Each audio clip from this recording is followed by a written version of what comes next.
বন্ধুরা নমস্কার। আজ কিন্তু পঞ্চমী, তাই সেরকমভাবে বিশেষ কিছু রান্না বান্না নেই। এই যে হাঁড়িতে ভাত তো বসিয়ে দিয়েছি, সমস্ত সিদ্ধ আলু পেঁপে, এই যে আলু পেঁপে কুমড়ো, এই যে কুমড়ো কেটে নিয়েছি, আলু পেঁপে কুমড়ো সমস্ত সিদ্ধ প্রেসারে করে নিয়েছি। ডাল সিদ্ধ প্রেসারে ডাল সিদ্ধ করে নিয়েছি, ডাল সিদ্ধ আলু সিদ্ধ আর হচ্ছে পেঁপে কুমড়ো সমস্ত সিদ্ধ দিয়েছি। কাঁচা লঙ্কা সর্ষের তেল দিয়ে মাখবো।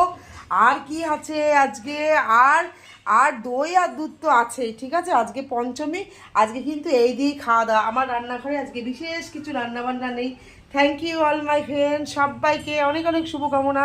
এই দেখো এগুলো সব কাটলাম, কেটে পাহাড়ে স্তূপ করেছি, এখন সব ফেলে ফেলে দেবো। ঠিক আছে, সব এই যে পেঁপে আলু, আর এই আলুগুলো কুচাবো, কুচিয়ে একটুখানি মানে সুন্দর করে একটুখানি তরকারি করব, পোস্ত বেটে দিয়ে একটুখানি নামিয়ে নেবো। ঠিক আছে, এই যে আলুগুলো কুচিয়ে আলু পোস্ত। থ্যাংক ইউ, সবাইকে অনেক অনেক শুভকামনা, অনেক ধন্যবাদ।